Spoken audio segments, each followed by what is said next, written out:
And the first one we're going to do is something called canestrelli, and it comes from Liguria, that little strip of land that you find just below the Piedmont, south of Piedmont, on the coast.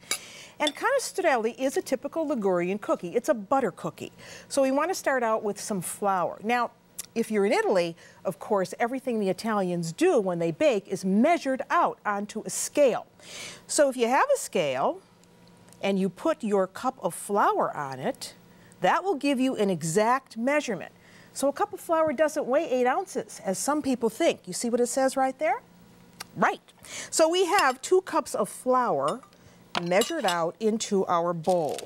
If you're not using a scale, you use that sprinkle and sweep method that I explained to you, where you lightly spoon the flour into the cup, sweep it off the top, and you'll have more of an exact measurement. So if you can, use a scale. So to start, we want some butter, and we have some butter here, 10 tablespoons of butter, unsalted butter, in a stand mixer. And you want to get that soft. So you let that go, and while that's getting soft, you want to have some egg yolks. And for this, you need 3 large egg yolks. So we've already cooked the eggs. It's an unusual recipe because it uses just the yolk. So you get your eggs cooked, and you just take out the yolk. You can save this to eat later for lunch. And then you just mash that yolk up. Mash it up with a fork. If your eggs are small, this recipe calls for 3 yolks, you can always throw in an extra yolk.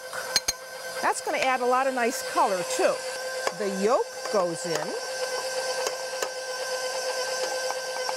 We're using confectioner's sugar here. Confectioner's sugar is just granulated sugar that's been ground down even finer. That's why on the box it'll say confectioner's sugar 2X or confectioner's sugar 3X, meaning it's been ground that many times. This is a great tea cookie. It's very buttery.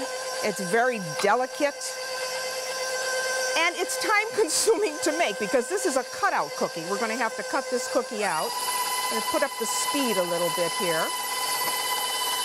And we're going to add with this the zest of a lemon. So lemon zest. And now we can add some vanilla.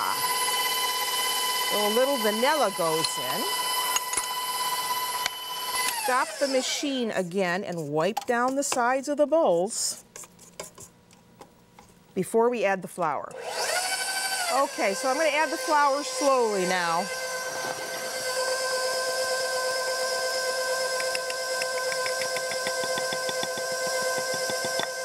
All right, now we let this go until we have somewhat of a ball of dough. It's not going to come together completely around the blade, but we want to get all of that flour incorporated, and then we can take it out and we can make it into a ball of dough.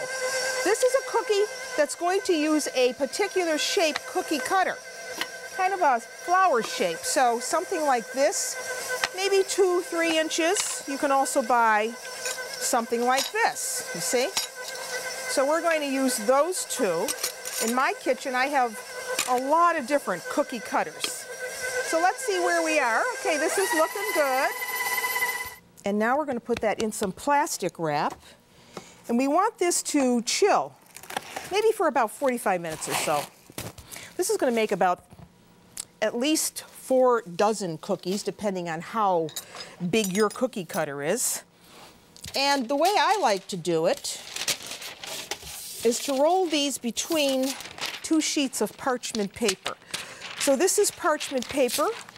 It is a baker's best friend. So then you take a rolling pin and you start rolling over the dough. Roll over the dough. This is the same process that you would use if you were making like a sugar cookie. And you see how it's starting to flatten the dough down. Don't worry that it isn't perfectly round. So once you have it rolled out, and I think that looks good, then you can take the paper off. See, and because you use the parchment, that's easy to do. And now we want to use our cookie cutter. This is the fun part. And you just make cookies. Make the rounds. I don't cut the centers out yet. I do that when it's on the sheet because that's a lot easier. There's 4. We get out a bake sheet. And for this, I like to use a rimless baking sheet. Why? Because you get better heat circulation that way. This is the classic look of this cookie. I need longer arms. So there's our last cookie right there. All right, so the oven's on. I think you get the idea.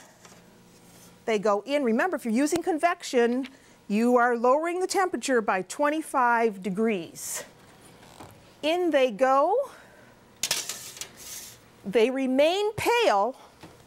Go back and check those. They should be just like white like a shortbread. And that's how you make the canestrelli.